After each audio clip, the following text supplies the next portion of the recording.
In a world full of alien monsters that kill anyone they touch, magic begins to emerge in the city. Among the new magicians is our protagonist, who leaps across rooftops and reaches his friend Tommy, saying, "I'm sorry I'm late." We learn that this boy is Seth, and Tommy responds, "Seth, you waited a long time." Tommy tells him, "You said you'd show me your magic where no one could see us." Seth apologizes again and promises to make up for lost time by showing him his best magic. Tommy gets excited as Seth pulls out magic books, telling him, "I'm not supposed to let anyone see this, but this is a special occasion." Tommy asks if Seth took the books from his mom's library without permission, and Seth, shocked, replies, "As long as I return them before she notices, it's fine." Seth opens the book and tries the first spell, Meteor Shower, but nothing happens. Shocked, Seth hears Tommy say, "Nothing happened." Seth, anxious, searches for another spell and says, "Let's try this one," but again, nothing happens. Tommy, frustrated, says, "If you can't use magic, it's okay to admit it." Angered, Seth responds, "Forget those boring spells. I'll show you original magic I invented." He performs his magic, successfully lifting a huge rock, amazing Tommy. Unfortunately, the rock destroys a cow farm, and an angry herd charges at them. Seth and Tommy run, with Tommy exclaiming, "Trouble always happens with you, Seth." Seth tells him to run faster and stay quiet. The scene shifts to the city where a merchant tells a woman he's sold all his ropes and boards. The woman, Alma, witch and bounty hunter, senses he has some left and asks what his problem is with her. Frightened, the merchant pleads for no violence. Alma insists she hasn't done anything violent, but the merchant knows she's the witch who recently moved to the island's edge. He refuses to sell to her, fearing she'll use the materials to kidnap and sacrifice children. Alma denies this, stating she only wants to buy the items and has no intention of sacrificing him. She warns him to comply, or she'll blow up his shop. Terrified, the merchant quickly retrieves the items. Alma remarks he still had stock left. At this moment, Seth and Tommy are fleeing from the cows. Alma, angry, hears farmers blaming Seth for the trouble. Seth fears Alma's wrath, knowing she'll be furious. Alma glares at him, and Seth knows he's in trouble. Tommy criticizes Seth for never listening to him. Alma agrees that Seth is always in trouble and uses wind magic to stack the cows and stop Seth and Tommy. Seth is in pain, but Alma tells him he hasn't seen real pain yet. Alma scolds Seth for causing trouble, and he admits to accidentally throwing the rock towards the farm. Alma warns he'll be punished at home. Suddenly, someone throws a rock at Alma, accusing her of ruining their village. The farm owner complains about his destroyed farm, and villagers express their frustration with Alma and Seth's presence. Seth tries to explain that he caused the destruction, not Alma. The villagers angrily dismiss his explanation, not wanting any magicians around. Alma offers to pay for the damages, but silences Seth, saying words won't help now. She takes Seth away, who is upset and blames himself. Alma confirms the situation is worse than he thinks and reminds him how many times she told him people fear them. They return to their flying house, where Alma makes Seth clean the walls, despite his complaints. She reminds him of his past mistakes, setting fields on fire, drying up the lake, and destroying the farm with a giant rock, making the villagers their enemies. She forbids him from going to the island for a while. Seth asks how long, and Alma sternly warns him not to cause any more trouble or he'll be arrested and executed. She knows he takes her magic books without permission, shocking Seth. Alma orders him not to do it again. Seth argues he only wants to become a skilled magician quickly. Alma yells at him to shut up, saying he can't even behave properly yet. Seth grumbles about being treated like a child, and Alma warns him to keep quiet and continue cleaning if he wants to be treated as an adult. Seth continues cleaning and asks why she took the blame. Alma explains that people see them as nemesis monsters that bring destruction, essentially viewing them as monsters. Seth insists she's not a monster, but Alma says people don't want anything they don't understand. Seth argues that Alma fights nemesis monsters, but she believes the situation would be different if all nemesis creatures disappeared. She yells at Seth not to think about strange ideas as they only cause trouble. At that moment, Alma feels intense pain, and Seth calls for her help to use the bathroom. Alma coldly tells him it's not her problem, shocking Seth. He screams, and later, in his room, reads about the monsters, realizing that if they disappeared, it could solve the problem, as magicians wouldn't need to fight anymore. Seth gets excited, determined to become a powerful magician like Alma. The next day, he practices spells from Alma's books but fails and burns his hand. Tommy advises Seth to stop, reminding him of Alma's scolding. Seth insists he's doing it to get back at her. Tommy shares that his mom forbade him from playing with magicians, but doesn't know why, saying it's what the village elders said. Seth argues they don't understand the wonders of magic. Tommy suggests tools are faster, but Seth believes he'll improve with practice and become a strong magician to fight nemesis monsters. Surprised, Tommy asks if he wants to be a nemesis hunter. Seth confirms, believing everyone will be happy if the monsters vanish. Tommy, unfamiliar with the monsters, listens as Seth recalls Alma saving their village from monsters when he was young, amidst flames. Seth vows to defeat all nemesis monsters one day, feeling pathetic if he lets her do it alone. Suddenly, something falls from the sky, and Tommy and Seth are astonished to see a giant egg. Seth recognizes it from a monster book, realizing it's a monster egg heading towards the village. Tommy urges Seth to alert Alma, but she's away fighting a monster on another island. Seth tells Tommy to lead the villagers to safety while he fights the monster as a magician. The egg crashes into the village, causing confusion among the villagers. Seth returns home to arm himself with weapons, declaring he's ready. However, he's too heavy with gear and can't fly, falling instead. Tommy warns the villagers, but they panic, saying only Alma can handle the monster. Seth lands, thinking he'd die,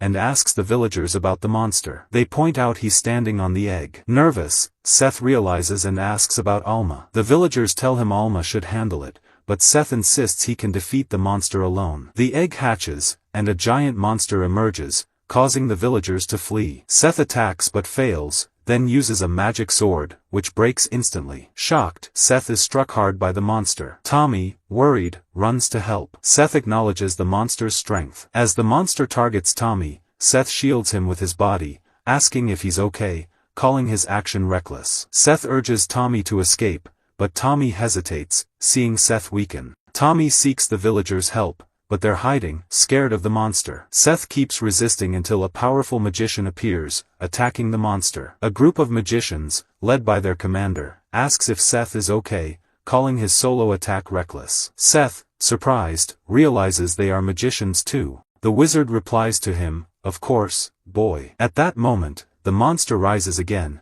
and the wizard tells his team that they must quickly get rid of the monster. Two members of the team launch a powerful attack on the monster, restraining it. The villagers and Seth are astonished by the team's strength. The team leader says that this magic will keep the monster immobilized for a while. Seth asks them, "Who are you?" The leader replies, "We are 4 monster hunters, you can call us the Brave Quartet." The leader tells the villagers that he is here to save them from the monster. One of the villagers, surprised, says, "To save us?" The leader responds, "If you want to live, you must follow my instructions." We learn that the team leader's name is Don. Seth, astonished, says it's the first time he's seen other wizards besides Alma. Seth asks Don if he can join the fight. Don, surprised, says, "Seth, I acted recklessly earlier, but I am a true wizard." Seth replies, "I've been training to fight the nemesis." Don responds, "I understand, you've impressed me, boy. The courage you showed fighting the monster alone earned my respect." Don adds, "Perhaps it's the will that brought us together. We're friends now." Seth asks, "Does that mean I can fight with you?" The villagers say they can't trust Seth because he always causes trouble for the village. Seth feels upset by their words,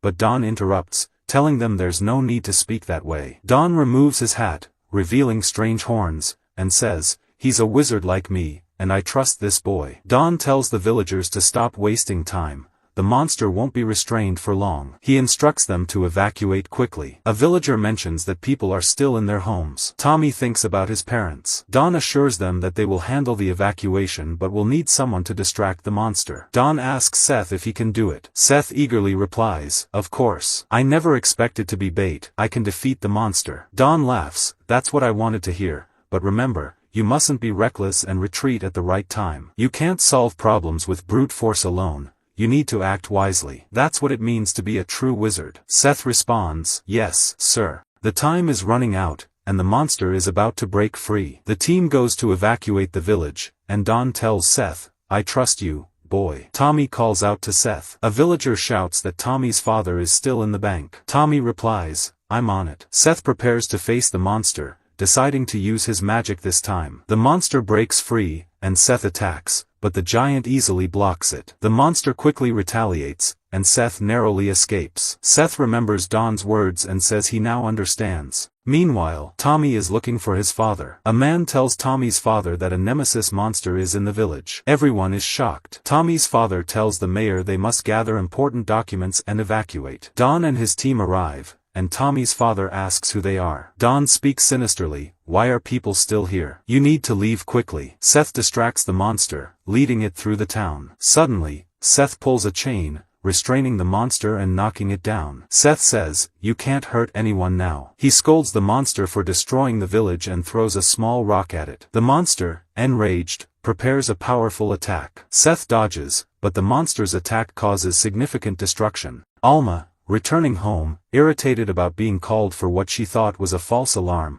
senses something is wrong and rushes back, telling Seth not to do anything reckless. The monster is still restrained, and Seth barely escaped the attack. He hears Tommy's scream. Don's team ties up the villagers and loots the bank. Don tells the villagers not to cause trouble. A villager calls them villains for exploiting the situation. A woman regrets trusting the wizards. Don tells them not to blame him too much. He did help them escape the monster. He accuses the villagers of not wanting to leave. He says he understands their feelings but tells them to surrender to their fate. The team gathers all the money, declaring they are rich. They laugh, and Don says he can't stop laughing. Seth enters, surprising Don. Don says, "It's the brave boy." Don tells Seth, "You helped us a lot by distracting the monster while we amassed a fortune." The villagers think Seth is with Don's team. The mayor and an old woman suspect Seth due to his connection with Tommy and his father working at the bank. Seth yells at Don and his team, accusing them of not being real nemesis hunters. Don laughs, admitting they exploit monster attacks for theft. Seth feels betrayed, recalling Don's earlier words about trust. Don mocks Seth, calling him a fool who likes to hear such words. Seth angrily asks why they did this, stating that wizards are supposed to kill monsters. Don says there's no value in fighting for people who accuse wizards of causing all bad things, treating them like plague carriers,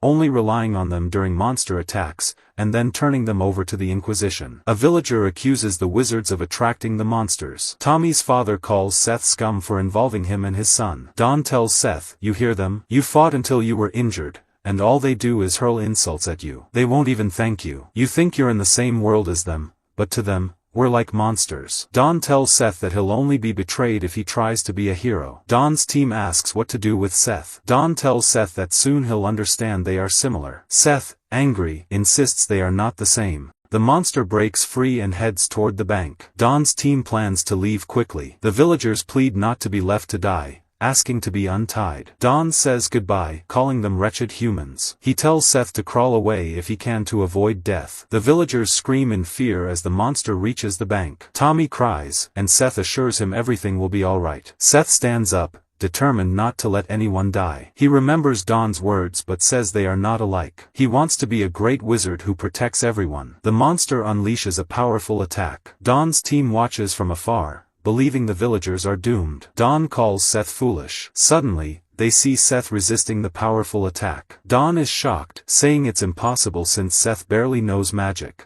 Then, Seth also launches a powerful attack on the monster and finishes it off completely. Everyone is shocked by Seth's success in defeating the monster. Don says, "How could he use magic with his bare hands like that?" A boy from the team says, "Let's escape quickly, boss, since we can." All the villagers are astonished, and then a man calls out to Seth, saying the situation isn't over yet. Seth looks around and sees that the monster is still alive and regenerating, but it can't move. At that moment, Alma arrives and finishes off the monster for good. As Seth feels reassured by Alma's arrival, he faints from exhaustion. Alma catches him before he falls to the ground and tells him to rest, saying, "You're really amazing." Later, Seth wakes up in his bed, aching and surprised to be at home. Alma says, "You finally woke up," and he asks her what happened to the monster, the villagers, and Don's team. She tells him he just woke up and starts yelling again. She explains that she defeated the monster, the villagers are fine, and she captured Don's team. Then she tells him, "I told you not to use magic with your bare hands again." Seth replies, "We defeated the monster, so it's okay." She says, "No, listen carefully. The Inquisition hates anyone who is not ordinary, especially those connected to magic. The villagers contacted them right now while we're talking." Seth says, "No, they wouldn't do that." Alma then recalls Don's team saying, "Get us out of here, old lady." She scared them and told them to shut up. She then looks at the embarrassed villagers. Afterward, Tommy goes to Alma and hands her Seth's gloves. She asks if he took them from him, and he says yes. Alma thanks him, and then Tommy thanks her for saving them and tells her to tell Seth he was amazing. Alma then makes tea and says to Seth, "You've seen this situation many times. Wizards, injured people, and ordinary humans will never understand each other." Seth replies, "Then I'll defeat all the monsters myself." Alma is shocked and asks, "What are you saying?" He says, "If I defeat them all, no one will get hurt anymore, people won't be scared, and wizards won't have to hide." She tells him not to be silly, asking if he understands how many monsters there are in the world. He says, "I'll find their nest and destroy it." She asks, "You mean Radiant?" He says, "What's Radiant?" She explains it's the place believed to be the monster nest, but it's just a legend. No one knows if it exists. Seth says they won't know until they search for it and tells them to use their heads for once. She says if it really existed, someone would have found it years ago. Seth says the monsters come in eggs, so it must exist. Alma tells him to stop talking about silly dreams. Seth is surprised and asks how she can say that. She tells him monsters are not their only enemies in this world, and he knows that. She then tells him not to worry about it. If he wants to destroy all the monsters badly, she'll let him help her next time. Seth asks if the villagers will fear and try to drive them out every time. She says that's likely. He gets upset and asks why they treat them like villains even though they protect them from monsters. Alma tells him she won't allow him to be a villain. That's her role, not his. She remembers saving Seth from monsters when he was young and taking him to her desert ship. She searched for his family, but no one knew anything about him. Eventually, she accepted the reality, and he lived with her. One day, she told him to stay while she fought the monsters, leaving him alone. While he was playing alone, some kids started hitting and bullying him. Seth asked them why they were hitting him when he did nothing wrong. They kept beating him while he cried and screamed. They thought he was evil, and the villagers wanted to burn him at the stake. Alma suddenly appeared and saved him from them. The next day, Seth woke up wanting to go out. Alma was waiting at the door and told him she knew where he wanted to go. He said she couldn't stop him. She handed him his magic broom and told him to keep it in case he needed it. Seth couldn't believe his eyes, and she also gave him his gloves, making him promise not to be evil. He agreed and promised to be the best wizard in the world. As he left, he ran back to hug her, crying and thanking her. She told him to take care of himself, and he said okay before leaving. Alma cried because she would miss him. Seth then said goodbye to all the villagers as he flew away. A few days later, a man tells Alma that this island is very remote and that he searched a lot before finding it. Alma replies that she sent the request 3 days ago, and he's just now coming. He says he sent his assistant first to meet her, a girl with red hair, and asks if she didn't come. Alma says no one came and tells him not to make excuses. The man wonders if she got lost on the way again. He asks Alma about his rewards,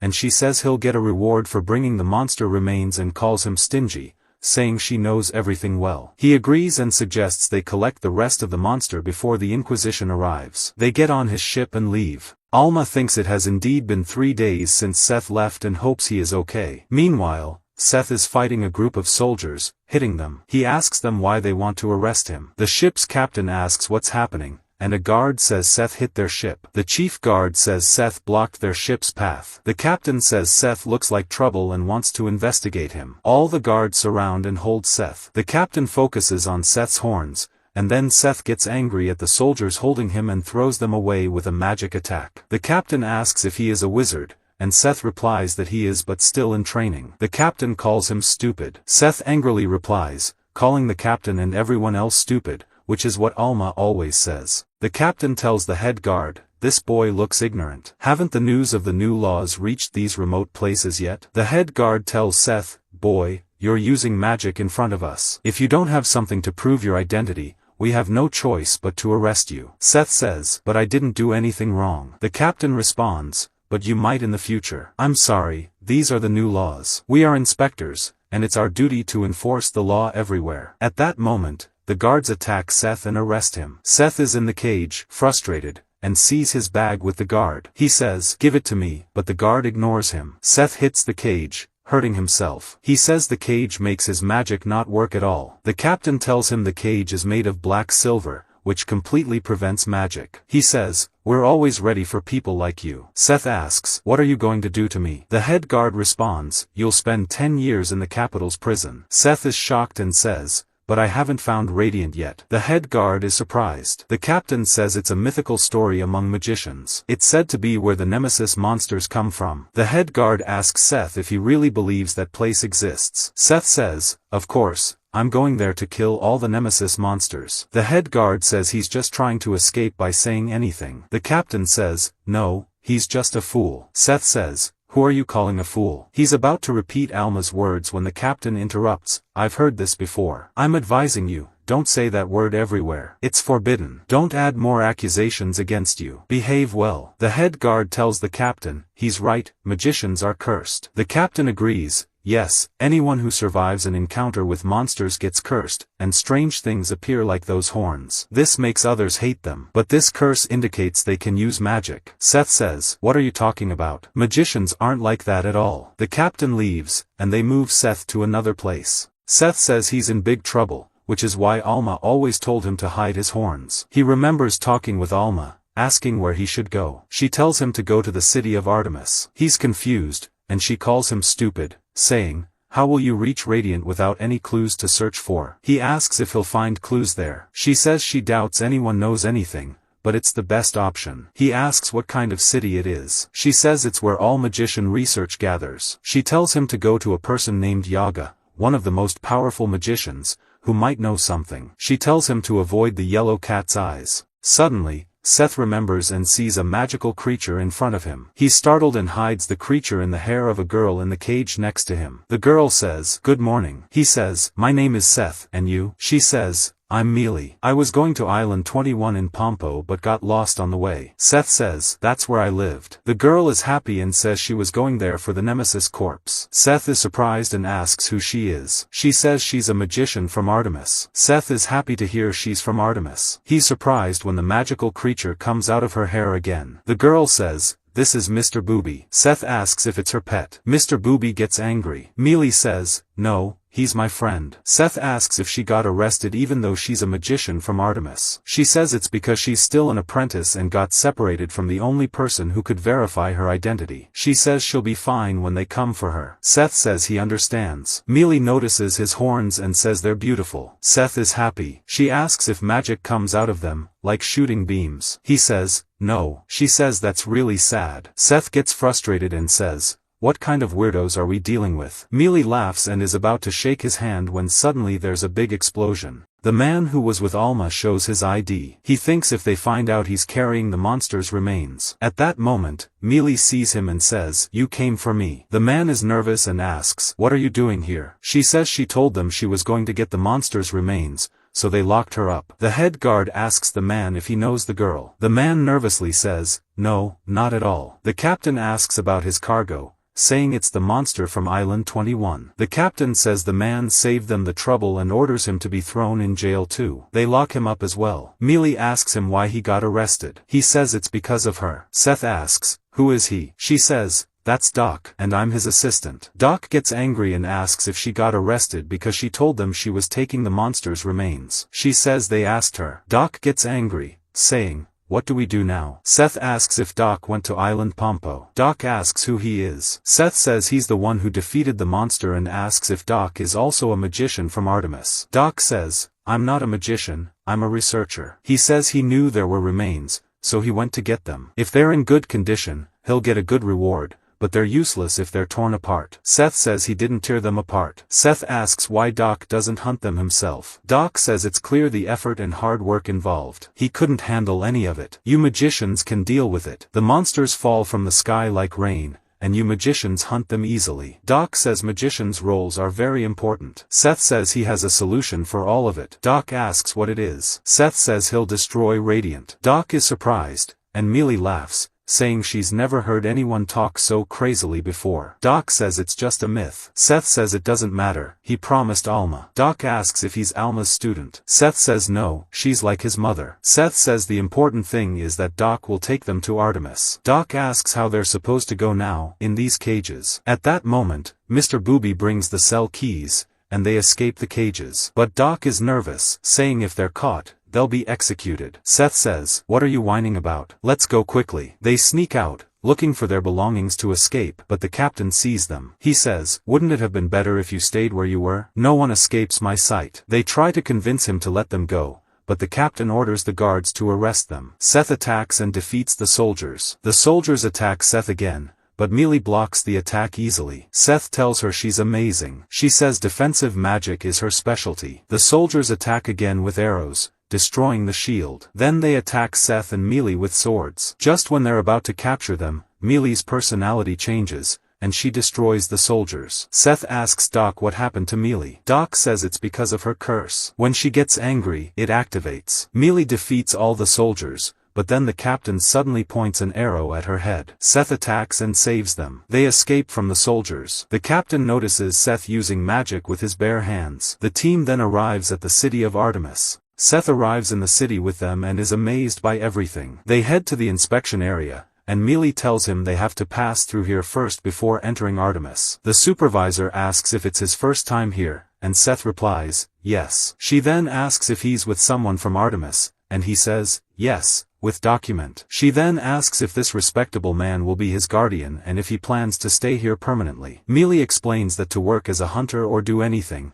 one must be a resident. Seth says he's here just to find Yaga and isn't interested in staying. Doc gets excited and tells him he needs to be a resident for Yaga to agree to meet him. Seth asks the supervisor about the upcoming acceptance ceremony, and she tells him it will begin soon. Doc quickly takes him to the ceremony. Seth is mesmerized by the city, and Mealy tells him it's the only place in the world called the Sorcerer's Paradise. Seth asks if this means sorcerers don't have a hard time here, and Doc tells them they might miss the acceptance ceremony and the next one is in a week. Doc asks if Seth wants to find Yaga quickly, and Seth says yes, as Alma instructed. Mealy tells Seth the ceremony is held at the castle, and Seth tells Doc to hurry up. Doc says only Seth needs to go, but Seth grabs Doc and runs with him. A sorcerer pops out of a pot and mentions hearing Alma's name earlier. Seth arrives at the castle and is surprised to learn that the city's founder is a yellow cat named Majesty. The city's leader tricks them into signing debt papers. They find out the ceremony involves beginners signing a contract to owe the academy. Doc is happy Seth got tricked but is shocked when the leader says Doc,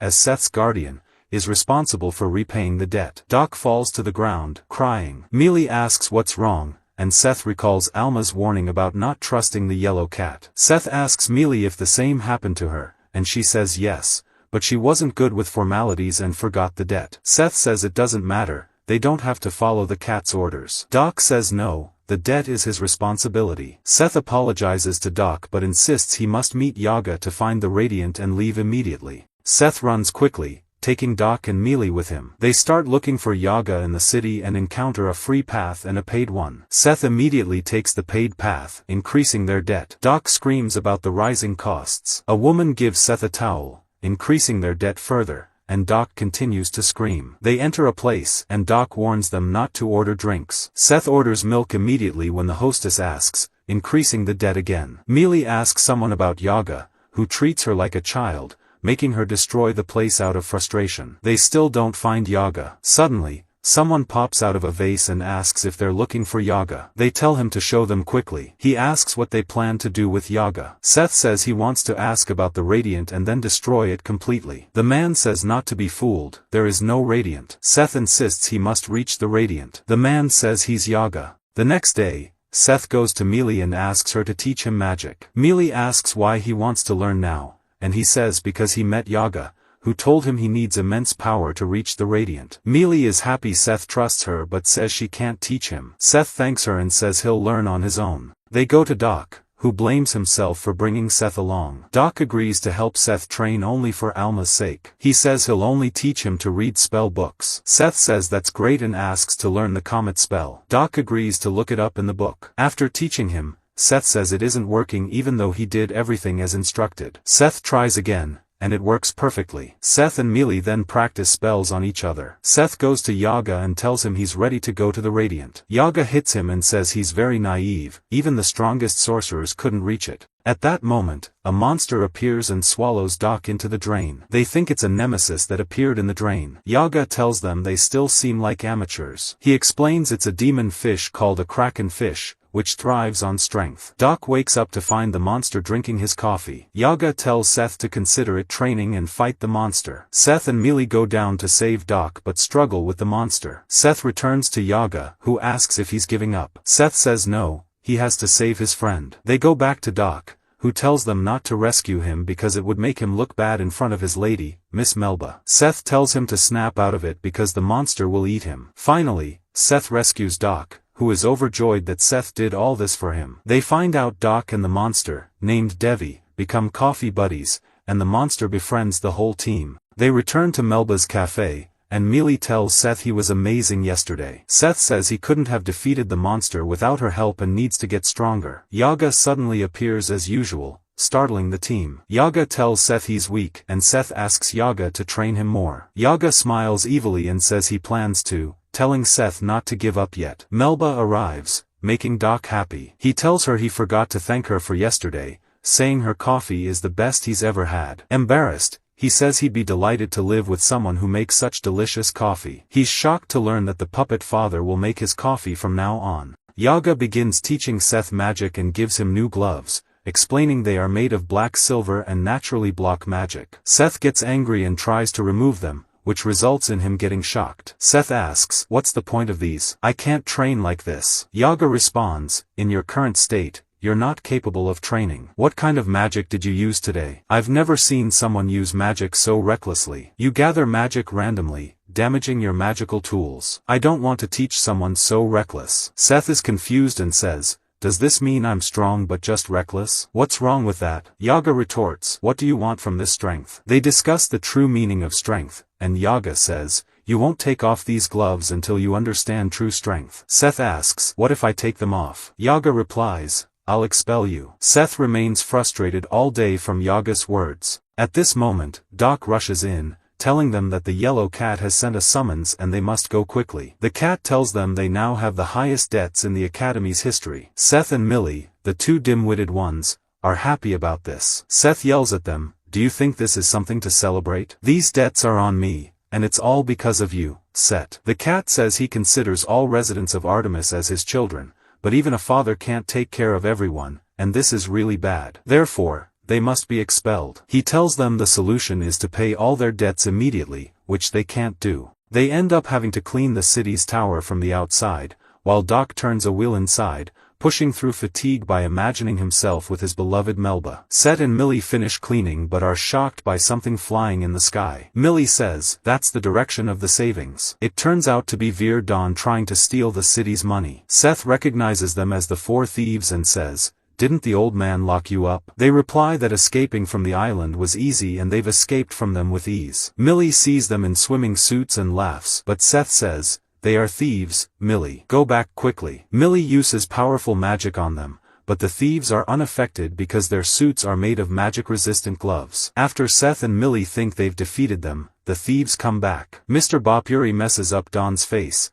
making him fall from the ship. Seth jumps after him, catches him, and captures him. Seth later goes to apologize to Yaga because he couldn't keep his promise and took off the gloves. Millie defends Seth and explains the reason, but Seth tells her not to worry. He's happy with what he did and will find another way even if he gets expelled. Yaga says he won't expel him because of the man he saved. He gives Seth gloves and says, "Keep these, they will help you utilize your innate abilities." Over time, it's revealed that this was all a plan by the cat to capture the thieves. They go to a restaurant, and Yaga says there's no new information about the town inspectors. Seth asks, "You mean the people from the inspection unit?" Seth says he doesn't know much about them, but they see them as enemies. Yaga replies, "You're really foolish. They're just humans too." Millie asks, "What do you mean?" "They're all different from each other." Yaga agrees, "Yes, just like we are different from each other. We need to understand this well before we fight them. They will always force you to make mistakes." On the other side of the story, the leader is fishing,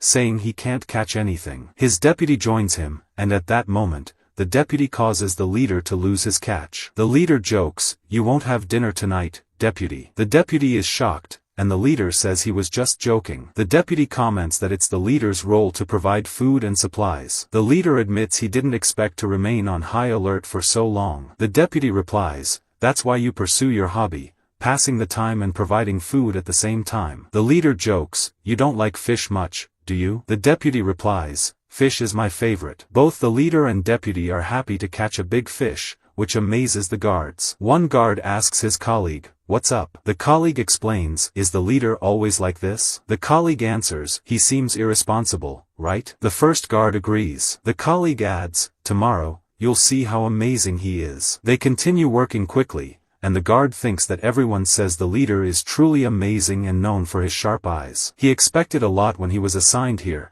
but seeing this behavior was unexpected. During dinner, the leader cooks the food himself, surprising the guards. They enjoy the delicious seafood dishes. The newbie guard reflects on how it's his first time seeing a leader cook for his team. He thinks the leader must have other skills since they are supposed to be an inspection unit fighting strong wizards. As night falls, the leader notes the strong winds and helps the newbie retrieve his flying clothes. The leader asks if he's responsible for the laundry today, and the newbie confirms. The leader hands him back his cloak and asks about his presence here. The newbie says he was just reading. The leader apologizes for disappointing him and explains the rumors about his sharp eyes. The leader talks with the newbie until he notices it will rain soon. Indeed, it rains, and the guards, along with the deputy, work to support the ship so it doesn't sink. The guards are blown away by the strong winds. The leader says they will regret it if they don't stop at an island soon. The storm passes, leaving the soldiers exhausted. The newbie guard reflects on how they spent the whole night repairing the ship. He had imagined the job would involve catching evil wizards. Two guards discuss Commander Connard from Sand Island,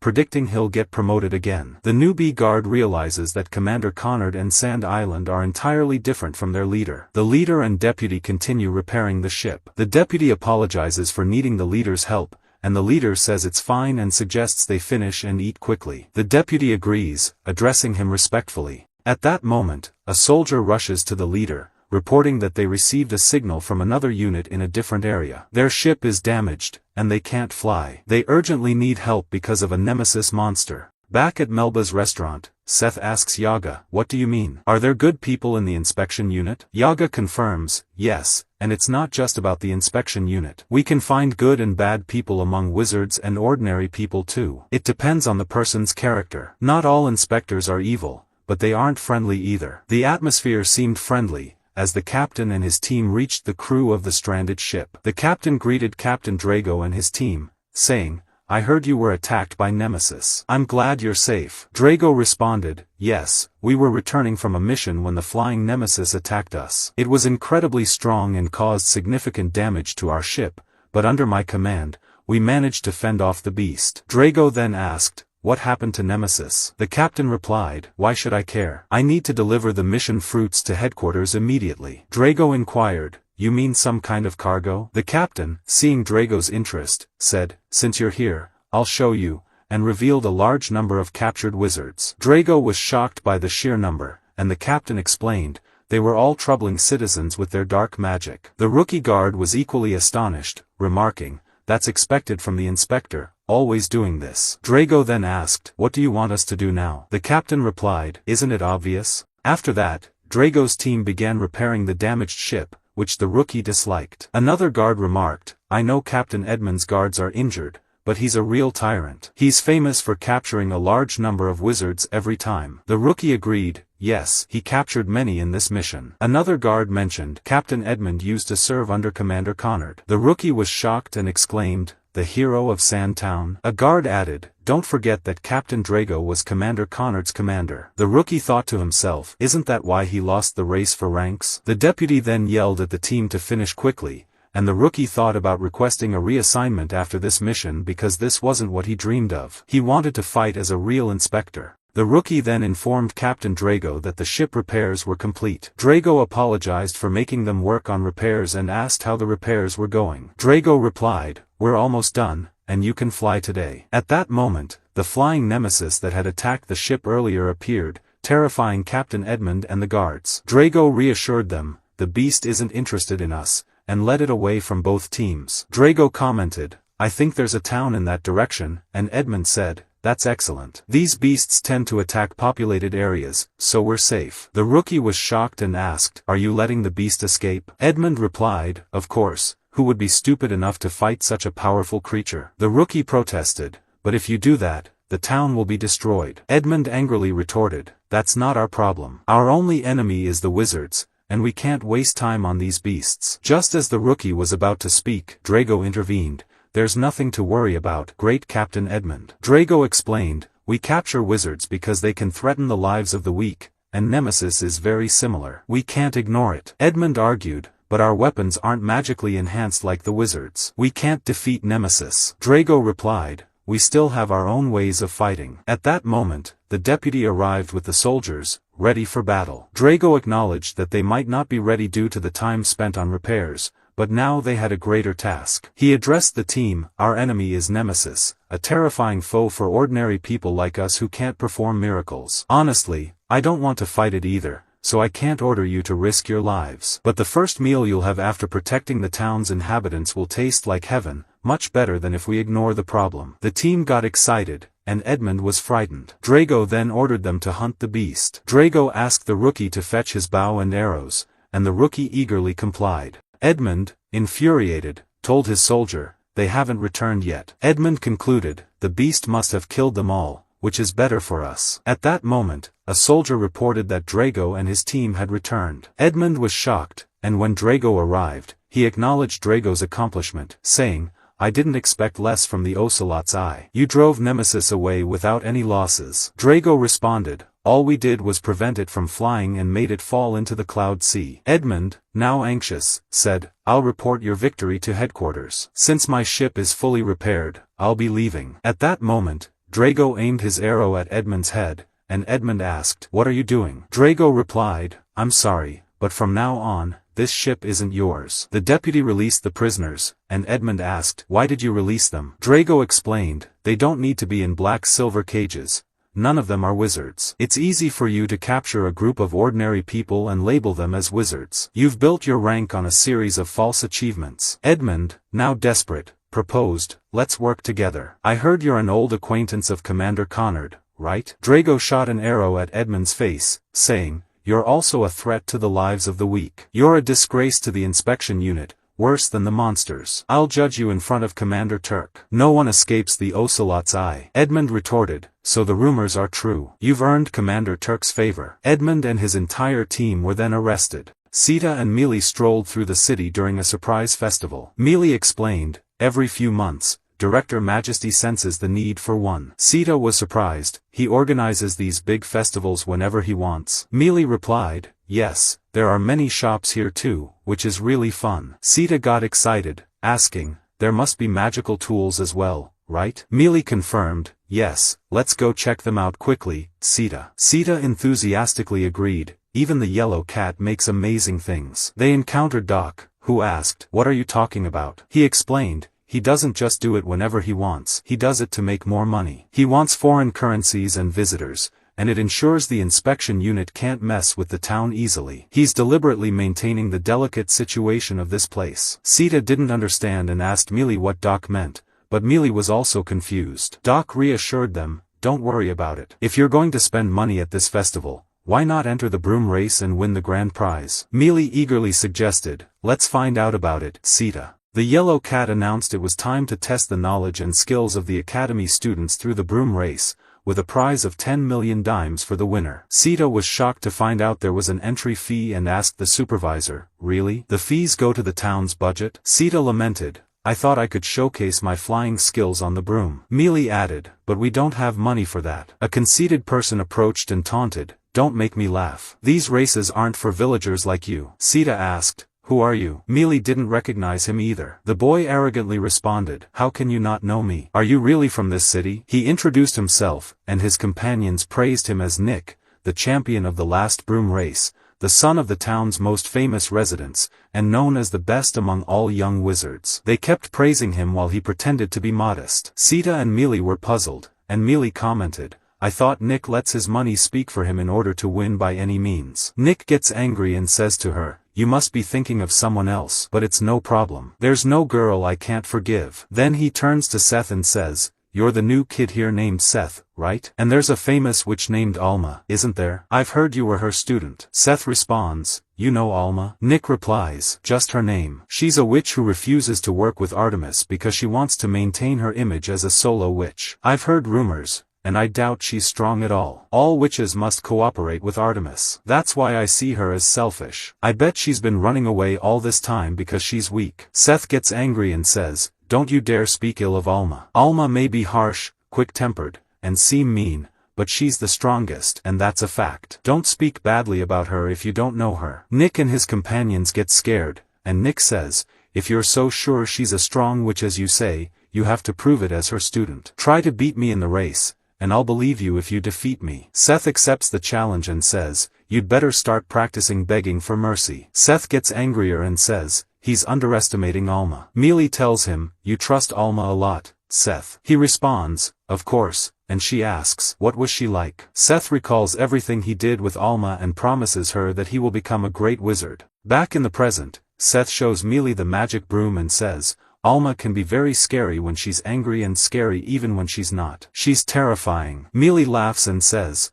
but she must be very important to you. He replies, yes, really, that's why we must not lose, ever, for her sake. The race starts, and Seth is amazed by everyone's brooms. Many people are participating, even Mealy, who says, let's win for Alma together. Doc is standing among the competitors, frustrated because he paid their entry fees. He tells them, I bet on you, so win, or I'll kill you. The race begins, and everyone is excited. Seth races ahead of everyone, and at the last moment, the yellow cat appears with a giant vehicle in the sky, attacking them. Seth dodges the cat and destroys its vehicle. Mealy flies off, but Seth catches her, saying they must win together. At that moment, Nick's companions' brooms malfunction, and they fall. Seth saves them, but unfortunately, Nick arrives and takes first place. The announcer says that Seth gave up the race to save the competitors. The cat says the win is still a win. The first place goes to Nick. Doc gets angry and says, Seth, you didn't get the prize because you didn't cross the finish line. Seth says, I really wanted to win, and Mealy agrees. Doc gets even angrier and tells them their participation fees have been added to the debts. Mealy says, it looks like we need to start looking for work tomorrow. A strange wizard appears in the town of Sand and says he is planning another big operation this time. Doc tries to pay off all their debts so he can marry Melba and finds a mission to hunt an unidentified monster. He says, this is the only job I shouldn't accept. There's nothing more dangerous than this. I'll pretend I didn't see it and move on. At that moment, Seth and Mealy are next to him and hear him. Seth asks, tell me, Doc, did someone really send us this request? Doc replies, no one sent a request this dangerous. Mealy says, but you said it's a nemesis hunt. Doc says, you misheard. Seth says, but it's written on the paper behind you. Doc gets nervous and says, you read it wrong. He tells them it's a letter proposing to Miss Melba. At that moment, Mr. Poppery grabs the paper from Doc, and Mealy and Seth see it. Seth and Mealy decide to go and quickly kill the monster. Doc says, that's foolish. Seth responds, people are suffering because of this monster, so we need to help them quickly. Mealy says, and if we can capture it alive, we'll get a lot of money. Doc says, that's impossible. Seth asks, why not? You always complain about debts. Doc says, I haven't been feeling well these days, and I've been feeling dizzy. Mealy says, okay, we'll order you herbal tea from Miss Melba. Doc quickly silences her and says, no, I'll die of shock. Seth says, you're in perfect shape. Let's accept the monster mission quickly. Doc says, someone must have sent it to annoy us. This happens a lot these days. Seth says,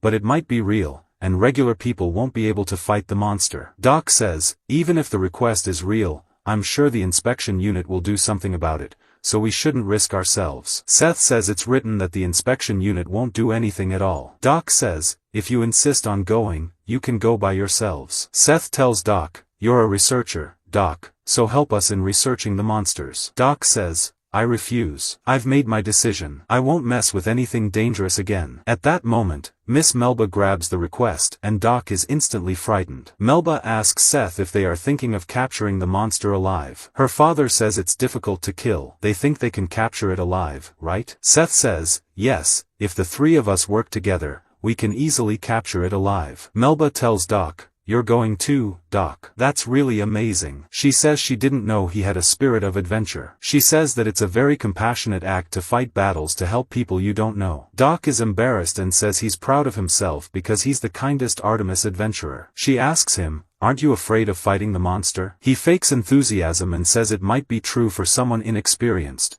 but for adventurers like him, they are used to it. In the end, Duck has to go with them so he doesn't appear cowardly in front of Melba. Mealy and Seth tell Duck that he's always like this, and Duck, angry, says let's catch that monster right away and go home. Yaga meets them and says, "Yaga, the outside world is not kind, so be careful who you fight and protect before you start fighting." Seth agrees and the team sets off on their journey. We see the inspection team and Drago watching Seth from a distance, and Drago says, "Where are they going? There's only one place they can go from this direction." The leader calls his deputy and tells him to contact General Turk for him. Seth and Mealy are happy with the sunset, and Duck tells them to return to the ship quickly. Mealy says that people don't like witches entering their towns, and Duck says that the inspection unit is in charge here. Duck tells Seth to hide his horns well because they don't want any trouble. Seth asks about the condition of the town they're going to, and Mealy says, "I'm not dirty for sure, but it's very noisy and the smell is strong, it's from the industrial age." Seth asks Duck about the industrial age, and Duck replies, "How should I know? It was a long time ago and ended. Do I look like I'm 300 years old?" They finally arrive at the city, and Seth hears strange sounds and asks about their source. Mealy says it's the sound of industry,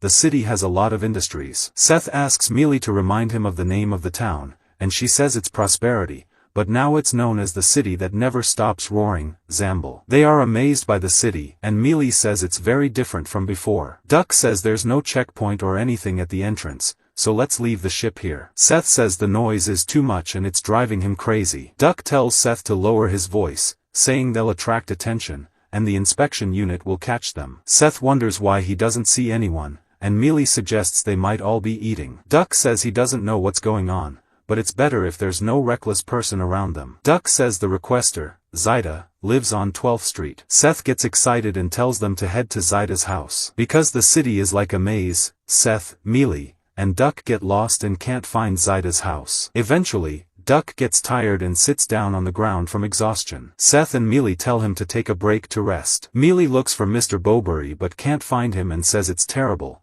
He must have gotten lost in the smoky streets. Seth and Mealy decide to look for him quickly, telling Duck to rest while they go and return soon. Mealy suddenly finds him, and she runs to him, finding him very scared. At that moment, he hits her for losing him and she apologizes. Just as they're about to return to Duck, a creature passes by them quickly, and Mealy says it's the monster. Seth says it's smaller than he thought but didn't notice their presence at all. They chase it quickly. At the moment Seth decides to face the monster alone, it suddenly appears beside them and attacks Seth with strong magic. Seth is surprised by its speed, but Mealy says there are two, not one. The two monsters attack Seth and Mealy again, but they escape quickly. At that moment, Seth risks passing between the two monsters' attacks, remembering Yaga's words, and launches a powerful attack on the monsters, astonishing Mealy with its strength. Seth defeats the first one, but the second monster comes down to defend the fallen one. As Seth decides to crush both again, a person with a flute controlling the monsters appears and makes them withdraw quickly. Duck and Mealy decide they must catch the two to make Duck happy. They chase the monsters quickly, but suddenly a large number of monsters appear from everywhere, surprising Seth. Mealy is amazed and says they all seem hypnotized. Seth tells the monsters he will catch them all if they stop immediately. Suddenly, an unknown sorcerer grabs Seth and destroys his broom,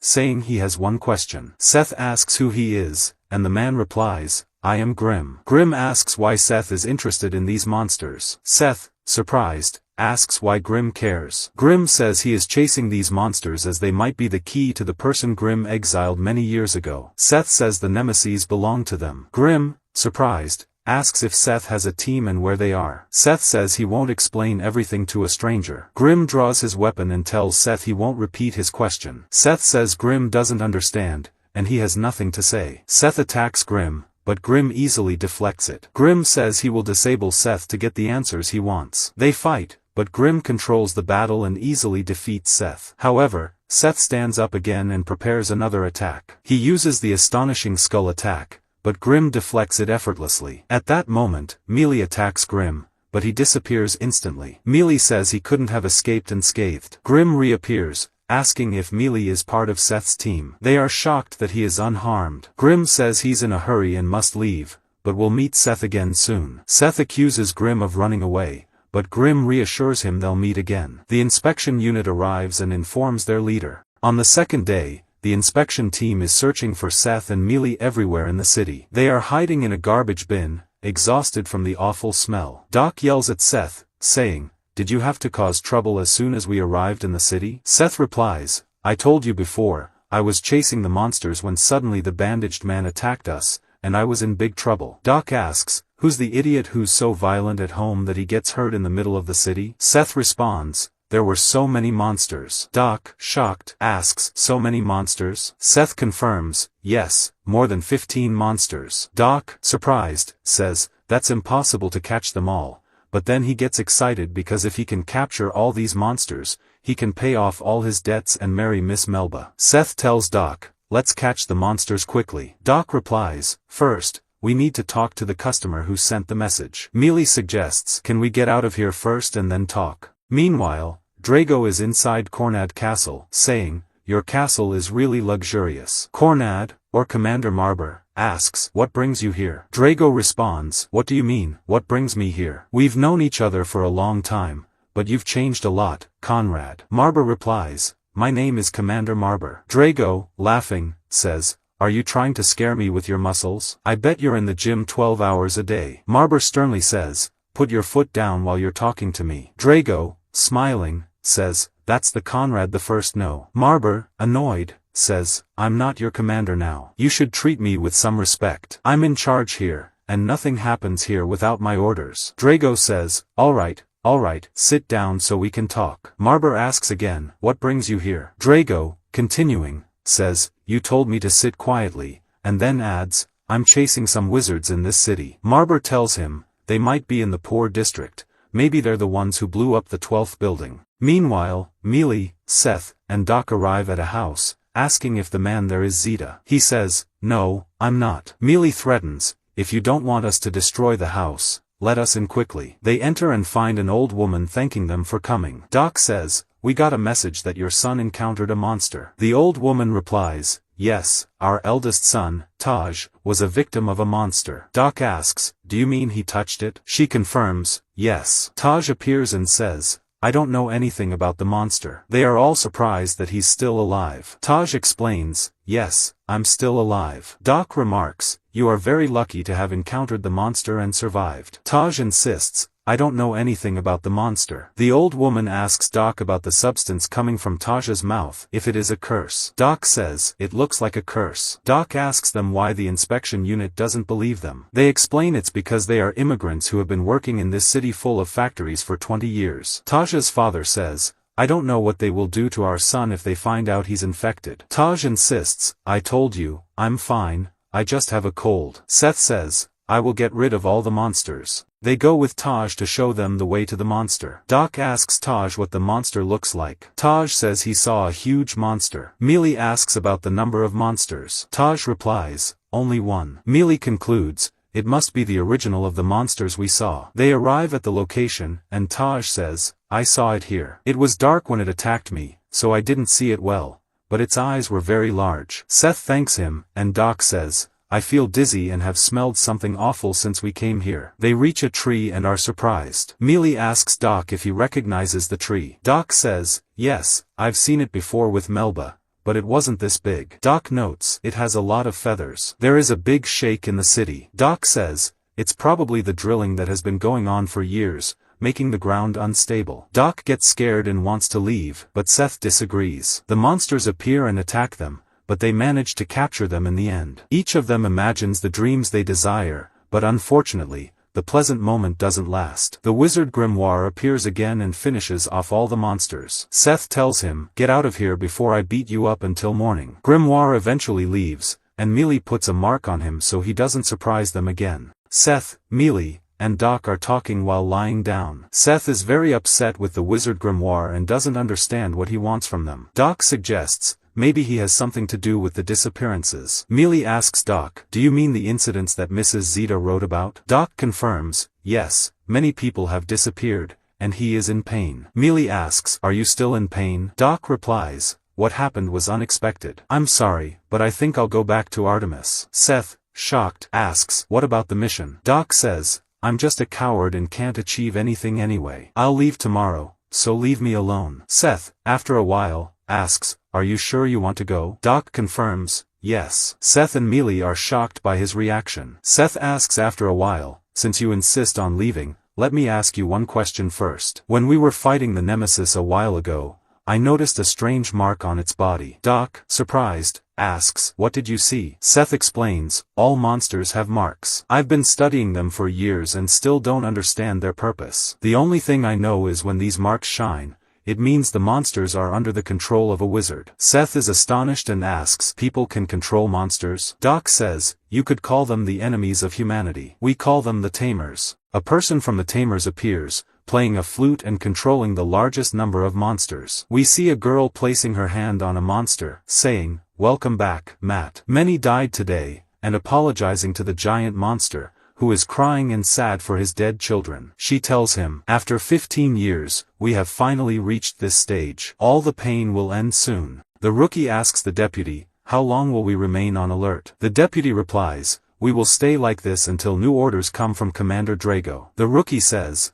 I miss the commander's cooking. The deputy replies, you've really changed. Embarrassed, the rookie asks, who cares about that? The important thing now is that Commander Conrad is using suspicious methods here, and our commander knows that, right? The deputy says, I think so. In any case, I'm sure the commander has his own opinion on this matter. Drago is disguised and wandering in the city. A man says, a big incident happened yesterday, the theater roof collapsed at the time, which angered our hero, Commander Conrad. It must have been the immigrants. They are not only content with living in our town, but they also conspire with wizards and the infected to overthrow Ramble Town. The people are furious and say, how dare they do that? They must be behind the kidnappings too. The man says, there is now a rumor that Commander Drago, known as the Lynx Eye, is secretly visiting our town. A large-scale attack is likely to happen here because of the wizards and immigrants. The people are scared, asking, will it be like what happened 15 years ago, the collapse in the 13th district? We must not allow this tragedy to happen again. The people are more furious at the immigrants, saying,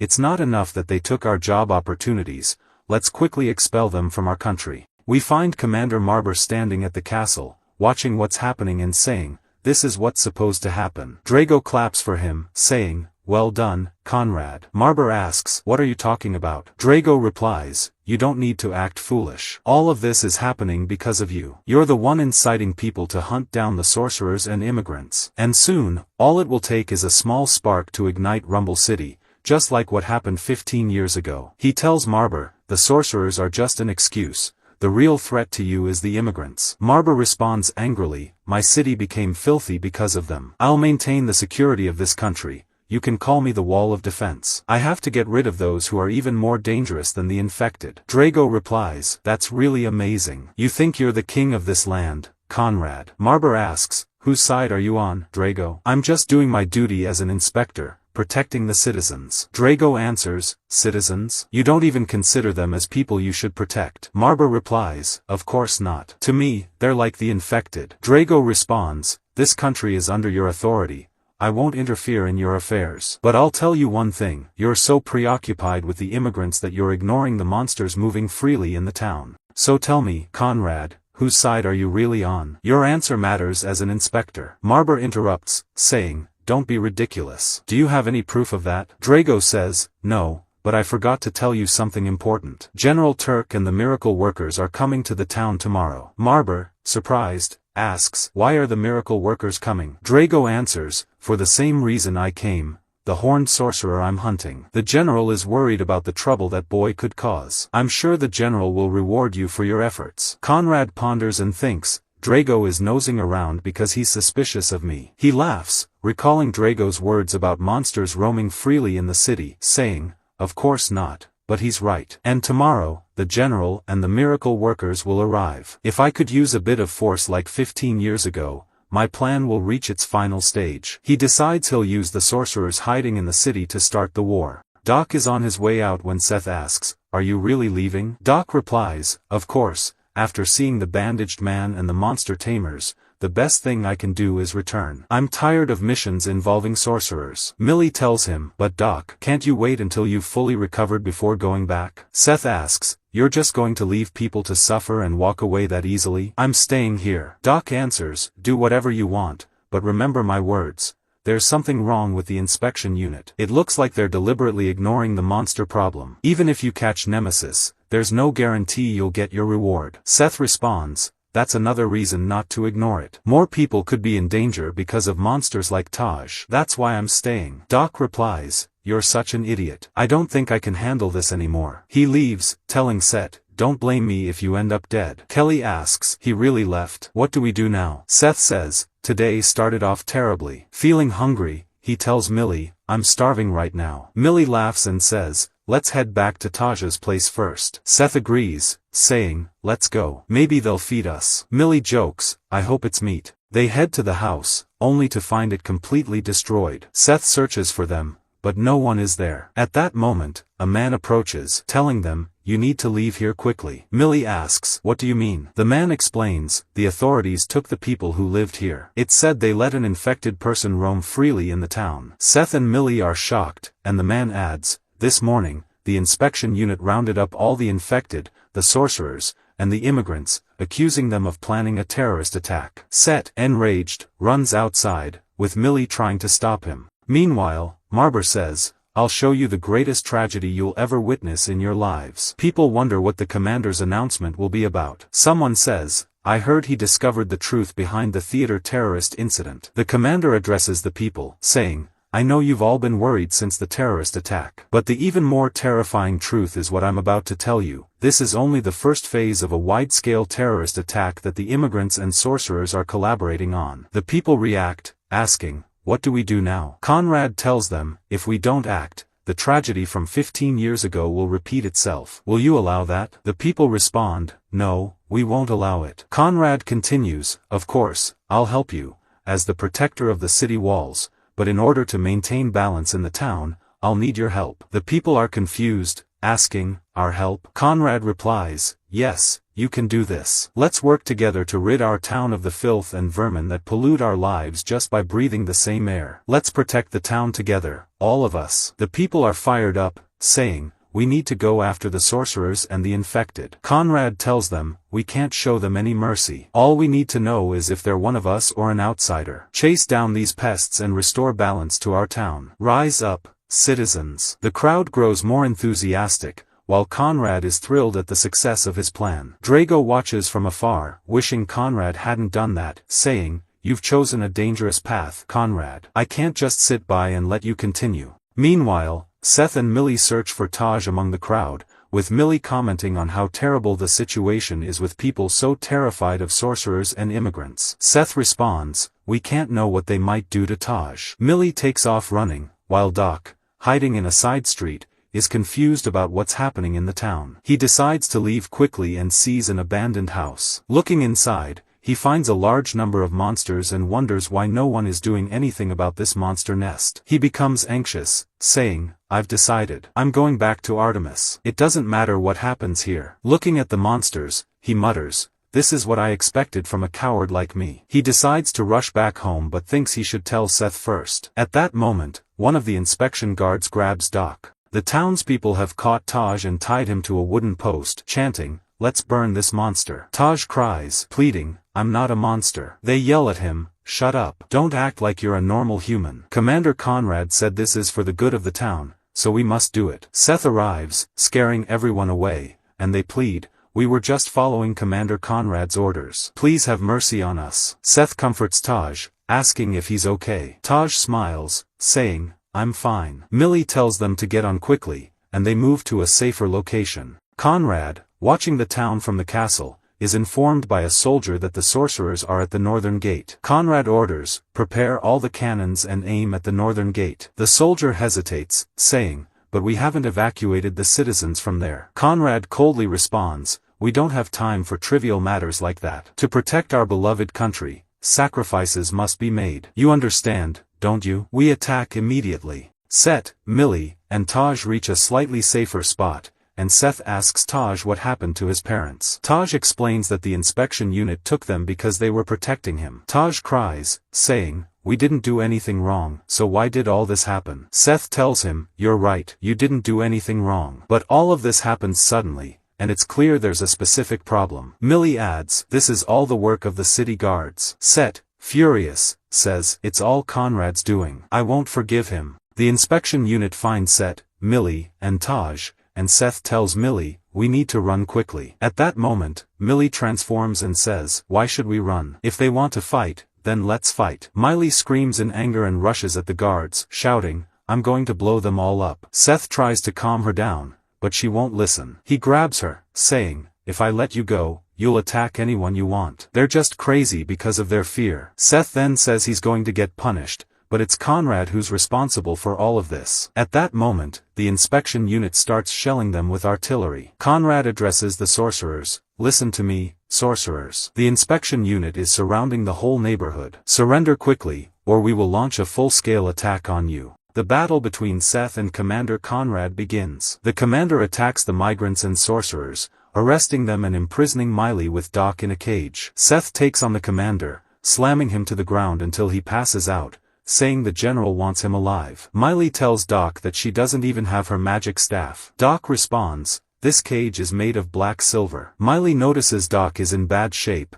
and he replies, "It doesn't matter, what's important is that there are monsters in the city." The commander then announces to the townspeople, while holding Seth captive, "This is the sorcerer who's controlling the monsters." Seth retorts, "You're lying. The one controlling the monsters is the beast tamer. He's the one causing all of this." The commander responds, "What we want is to make sure we don't forgive anyone who harms the city. We need some courage to get rid of these pests." The commander laughs at the crowd and traps them inside the gate, declaring he'll destroy everyone in Flasher Street. The townspeople are shocked by the betrayal. The commander orders the cannons to be prepared to destroy the entire street. At that moment, Seth strikes the commander, throwing him off the tower. Suddenly, Grim appears and helps Seth, stopping all the artillery shells. The soldiers are stunned by Grim's strength. Grim tells Seth, "Boy, we need to talk, but if you lie to me, I'll know right away." Grim treats Seth with bandages and asks him if the flute-playing beast tamer is one of his friends. Seth says, "No, I don't know her and have never met her." Seth is surprised that he feels no pain, and Grim explains that his bandages are made from a tree that grows feathers. Then, Grim throws the shells back at the soldiers, destroying them. Seth asks Grim why he's helping him, and Grim apologizes for the previous misunderstanding, explaining that he's here searching for the beast tamer. Seth asks, "You mean the flute-playing girl you were asking about earlier?" At that moment, a massive whirlwind emerges from the clock tower, and Seth is astonished by its power. The beast tamer is revealed to be the cause of all this, unleashing monsters upon the city. Seth tells Taj to hide quickly, while he and Grim will deal with the monsters. The commander comes after Seth again to confront him, saying, "Don't even think about escaping from me." Seth responds, "This isn't the time for fighting. The town is in great danger and being destroyed." The commander, coldly, replies, "Yes, I wasn't expecting such a show." The girl got ahead of herself this time, but it doesn't matter. Seth realizes that the commander is behind it all and confronts him, saying, "You're the cause of all this." The commander admits, "I've paid a heavy price for this moment." Then he tells Seth, "Now that you know everything, you must die." Meanwhile, Doc's heart stops beating, and he dies. Miley weeps over him. She hears the screams of people being attacked by monsters. Mr. Boobry brings Miley her magic staff, allowing her to break free from the cage and attack the monsters. Meanwhile, the commander launches a powerful attack at Seth, but Seth narrowly escapes. The commander says, "I was surprised when you used magic without gloves. Turns out you're weak after all." Seth seizes an opportunity to attack, but the commander counters and strikes him. Commander Drago orders his forces to stop attacking the people and focus on fighting the monsters. Drago is shocked to see Miley attacking and defeating the monsters, while he also saves her from a monster and then goes on to fight the others. The beast tamer then speaks, saying, "You seem to be in a very tight spot, but you deserve this." The people are surprised to hear a girl's voice. She continues, "Migrants, sorcerers, and monsters, this is exactly what happened 15 years ago. But if anything's missing, it's the collapse incident in Street 13. She adds, "Allow me to prepare the stage for the final scene." A strong wind begins to blow, and Grim says there's no time to waste. Seth declares that someone needs to open the gate. As the commander is about to strike Taj to prevent him from opening the gate, Seth grabs the commander's spear and tells Taj, "Run fast." Seth continues to fight the commander until he rips off his mustache, infuriating the commander. Taj opens the gate, and the people begin to escape. At this moment, the whirlwind blows the clock tower bell towards the people in the city. The commander is pleased because he thinks this will get rid of the migrants. The commander is shocked to find that the whole city has been destroyed. He becomes furious and asks, "Why is all this happening?" The summoned girl laughs, and the commander asks her, "What do you think you're doing, you scum?" She replies, "Let me tell you a sad little story from the past." We flash back to 15 years ago, where the inspection unit captured a group of wounded children and created a plan to train them to kill monsters. These children, Boozy, Hans, and Greta, possess a defensive power and were warmly welcomed by the city and the people of Ramble. Later, they were imprisoned alongside brutal criminals and illegal migrants. The children spent a long time in prison, but they encouraged each other and made great efforts to survive. One day, the people began to riot, demanding that the children be gotten rid of. Naturally, the children were terrified of the shouting from outside. At that moment, a large man appeared and told them, "You're not monsters. Don't worry about those stupid people outside." He played a flute to calm them and said, "Whenever you hear a sound that bothers you, just play this flute." The boy laughed at the man, saying, "You don't know how to play it at all." The man, named Oxmer, cheered up the children. The little girl asked, "Who are you?" And he replied, "My name is Oxmer, and you can keep the flute." He told them that music has a great effect even across different languages and cultures, because a beautiful melody can bring peace to the heart. He assured them that one day, they would be able to play music together. He then suggested they start practicing right away, asking the girl to try playing. She tried and failed, and he laughed, saying, "Turns out you're just as bad as me." The beast tamer recalls that Oxmer's presence changed the oppressive atmosphere of the prison, even if only for a short time. But unfortunately, not everyone liked this change. Commander Conrad arrived and scared the children, telling them Oxmer had tricked them with his kindness, saying, "You really are like animals. No, you're monsters." Oxmer appeared and shouted at Conrad, "What do you think you're doing?" Conrad, flustered, said, "I was just warning them to be quiet at night." Oxmer asked him, "You're Conrad, right? Why do you have a bow and arrow?" Conrad replied, "It's for self-defense in emergencies, sir." Oxmer retorted, "I've heard about your behavior towards migrants and these children.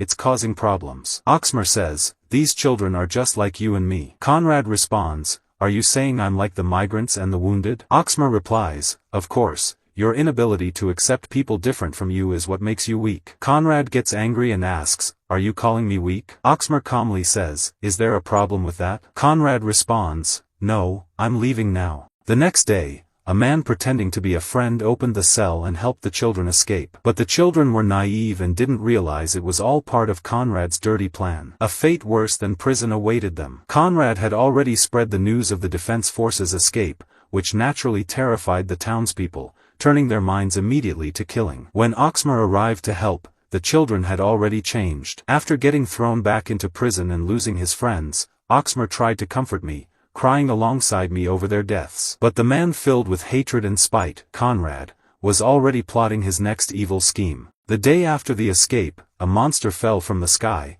and the attack threw the whole town into chaos and fear. Conrad informed Oxmer about the large number of nemesis monsters. Oxmer said, "The safety of the citizens is the priority. Start evacuating quickly." Conrad responded, "We can't evacuate the residents of District 13 right now. It will be safer for them to stay and avoid the monsters' attacks." Conrad asked Oxmer to send the defense forces. Oxmer replied, "You idiot, it's just a child." Conrad insisted, "Sir, she's the only one who can stop the monster, and maybe you can lead the defense force yourself. Decide quickly, Commander. Time is running out. You need to make the right choice for the good of our people, please." Oxmer finally said, "I'll assign you the mission to evacuate the citizens." As they went to execute the plan, Conrad stabbed the commander in the back, killed all the witnesses, and said, "I'm doing all this for the future of the town." The girl wept over the commander's death. Conrad then declared, "I'll make the monster fight the other monsters, or maybe."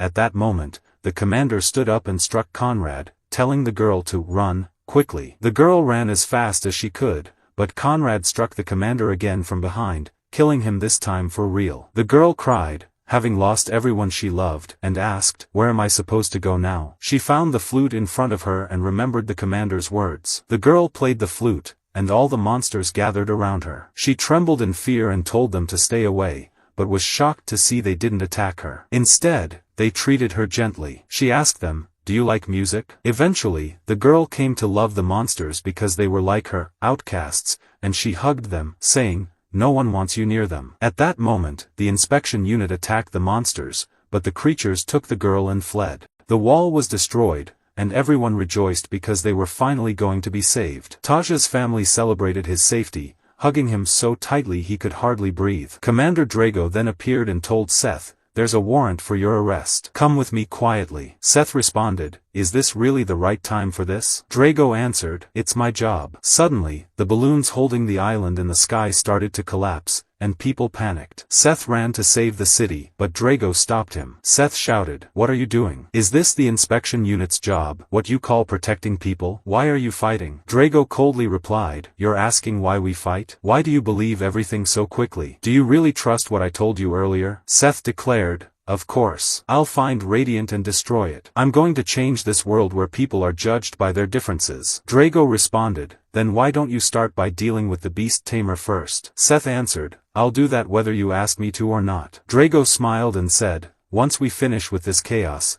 I'll lock you up." Elsewhere, a man was reading a report, saying, "Commander Marber helped the tamer, and there's evidence of it. This is truly concerning, especially since Drago is in charge now." Another person from the Miracle Makers team replied, "You mean Conrad? That's impossible." A girl added, "He's just an arrogant show-off. He even annoys me." Another voice chimed in my opinion, Drago is a coward and completely useless. Yet another girl said, "I'm sure the witches led Conrad astray. It's written in the books that they seduce men and make them impure." She turned to Centauri and asked, "What do you think?" Centauri was snoring, fast asleep. The girl angrily shouted at him, "You're sleeping?" He woke up and quickly apologized, saying, "In the past, I crossed the green desert while searching for Nefertiti's tomb." The girl yelled at him, "Go back to sleep and shut up." So he dozed off again, standing up. The team leader announced, "Drago says there's evidence there. We learned that the commander is General Turk, and he said, I'm sure we'll discover the truth when the time comes, but our real target is elsewhere." One member of the team was sitting at the bow of the ship, and the general asked, "Did you sense anything?" The man replied, "No, but it's strange. I'll investigate the situation myself." The general offered to go with him, but the man laughed and said, "You need to get there before the island falls," as he launched himself from the ship, speeding away. The general said, "Our top priority is the Horned Sorcerer," referring to Seth. One of the team members added, "And the rest of the sorcerers?" The general replied, "We'll send them to the Red Room." Meanwhile, Seth was racing through the city as Grim faced off against the beast tamer, saying, "I haven't asked the important question yet," while she and her monsters attacked him. Grim fought back with difficulty. The tamer gets enraged when her beast is struck, and the battle between them continues until he grabs her and says, "Tell me, who taught you these taming skills? Was it Behemoth or Siren? I don't feel any change in your heart rate. I'm disappointed you have no connection to them. I'm going to finish off the beasts and leave." She becomes furious and says,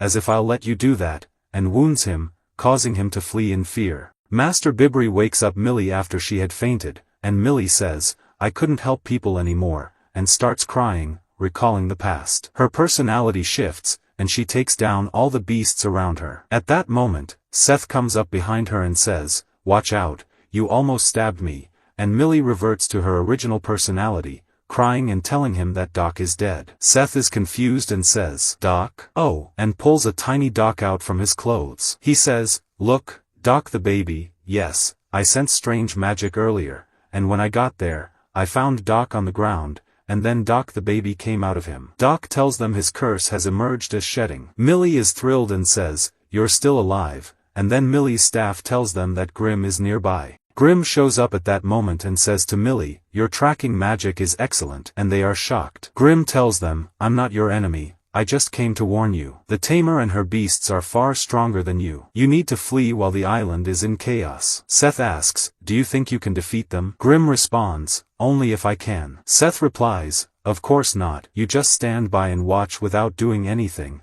and Millie says, "I'll bind the beast's power, and you'll be able to stop the tamer." Grim tells her, "Do you really think you can bind the beast's power?" She replies, if I use a certain item, I can, and Grimm says he has things to handle, and risking his life is not ideal, but he'll help them if they have a plan. Doc interrupts them and says, I'm just a baby, and Millie expresses concern about Master Bibri too. Grimm reassures them, don't worry, Grimm will take them to a safe place. Doc, frightened, says, I want to leave this island quickly, and at that moment, Grimm, Seth, and Millie head off to attack the tamer. The tamer decides to destroy them along with the island. A vast number of beasts attack them, and Grimm says, she still has a lot of beasts left. Seth declares, I'll finish them all off quickly, and launches a powerful skull attack, wiping them out. Grimm and Millie are amazed by Seth's incredible strength, but the tamer summons even more beasts and directs all the beasts to launch a massive attack on Seth and his companions. Just as the wind is about to overwhelm Seth, a mysterious figure calls out. Seth wakes up in an unknown place, feeling severe pain,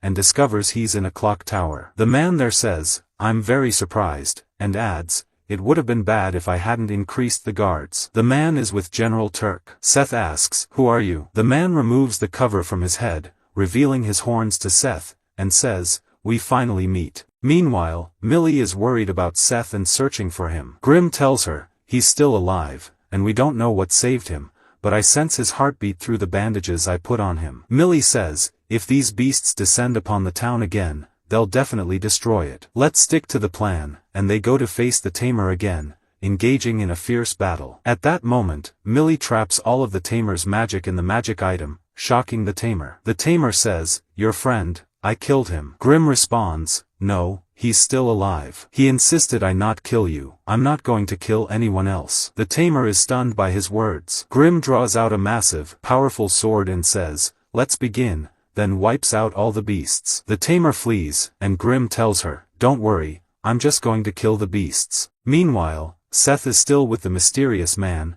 who says, you can call me Beadrin now. I'm just an observer, watching the mechanisms of this world. Beadrin asks Seth, what's your name? Seth replies, tell me, why are you so intent on sealing it? Beadrin says, you mean the bandage? Seth responds, that's not true. It covers the wound I got the first time I faced the beast. It keeps my curse from spreading. Beadrin says, it seems like you don't understand magic well. I can tell you don't fully control it. He asks, don't you want to be stronger? Seth, puzzled, replies, what are you talking about? Beadrin says, you're unsure whether I'm a friend or an enemy, but you need to choose, Seth. Who are you fighting for? For the weak? But they bully the afflicted and sometimes want to kill them. Or are you fighting for the afflicted? If so, you're going to have to kill anyone who stands in your way. Or are you fighting for the inspection unit? In that case, you might end up working with people like Conrad. At that moment, there's an attack outside the tower, and Seth rushes out to his friends, thanking Beadrin for saving him, even though he didn't understand a word. Beadrin says, he's quite the energetic boy,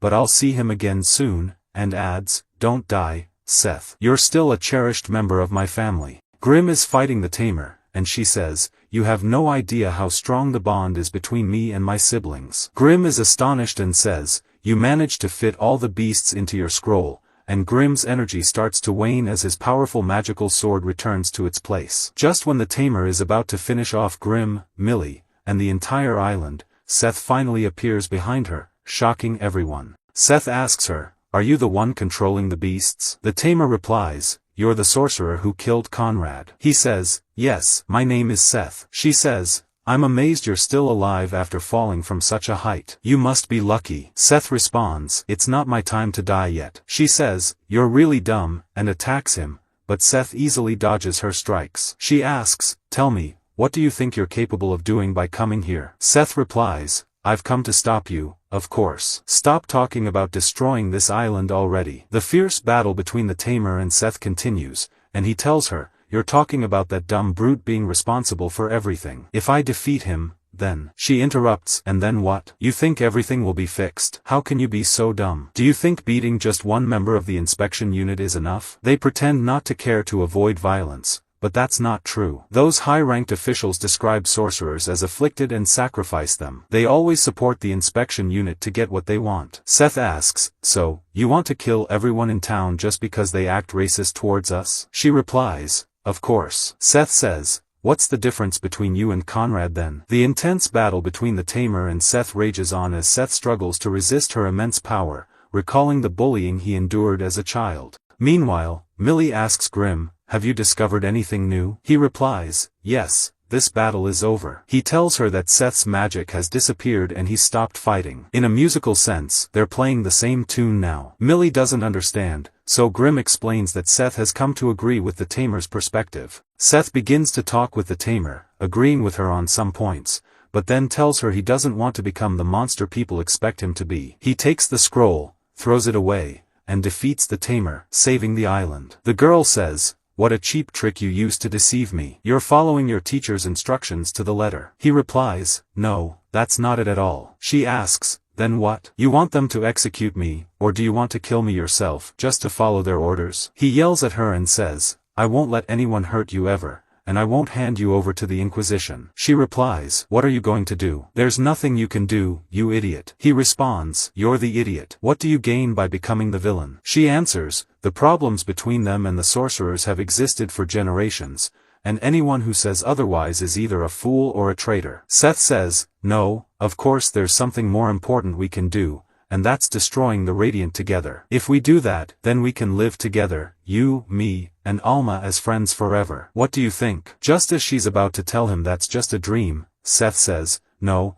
I started my journey for that reason alone, and we're going to change the world together." At that moment, the Miracle Workers team appears, and the fighter tells them, "You're all surrounded." Everyone is shocked and asks, "Who is this huge guy?" They see a warship, the Inquisition ship of General Torque. The townspeople cheer, "We're saved at last." The novice tells Drago, "Reinforcements from the National Army." Drago replies, "Them using a miracle from the start doesn't bode well at all." Drago feels that they are worried about something, and it might be related to Set. Grime, Mealy, Set, and the Tamer gather, and Seth asks Grime, "Is that magic?" Grime replies, "No, I'm not sensing any magic from that at all. These are the Inquisition's miracle workers." The fighter says, "Surrender and hand over the horned sorcerer quickly." The fighter accuses Seth of being a criminal, fabricating many crimes. The Tamer asks Seth, "Is what he's saying true?" Seth responds, "I don't know anything about what he's saying, but I feel like I recognize the names he mentioned." Seth says, "Old man, you're wrong." The Tamer grabs Seth and holds a sword to his throat,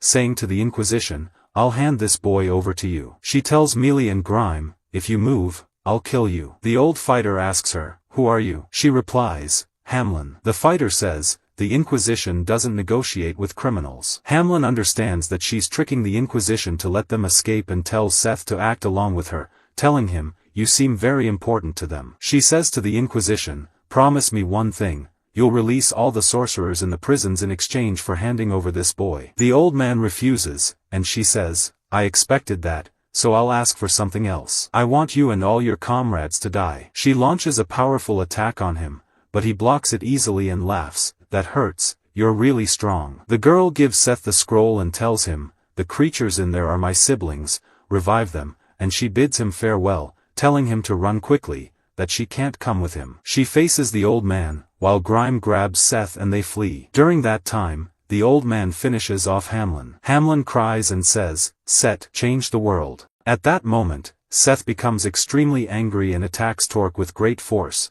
but one of the Inquisition team members blocks Set's attack and knocks him to the ground, telling him, "Know your place, insect." Torque tells Fawn, "Reacting so quickly isn't a good thing for an Inquisition member." Fawn responds, "General, rascals like him are dangerous. We must ensure they stay in their place." Just as Fawn is about to finish Seth off for good, Baudron interacts with Seth at the last moment and unleashes Seth's full power, leaving everyone shocked by this strength. Grime asks Mealy, "What's happening?" She replies, "I don't know. It's my first time seeing Seth like this." Fawn becomes furious as Seth injures him in the face. In the moment Fawn attacks Seth easily finishes him with a single blow. The old man attacks Seth with his magic form, but Seth also easily defeats it with a single attack. The old man says, "This boy is truly special when he's angry." He tells the two girls, "We need to rest for 2 minutes and then continue." Stones start falling on people, but Sentry saves them with his magic form. Torque watches Seth and says, "He's like a wild beast.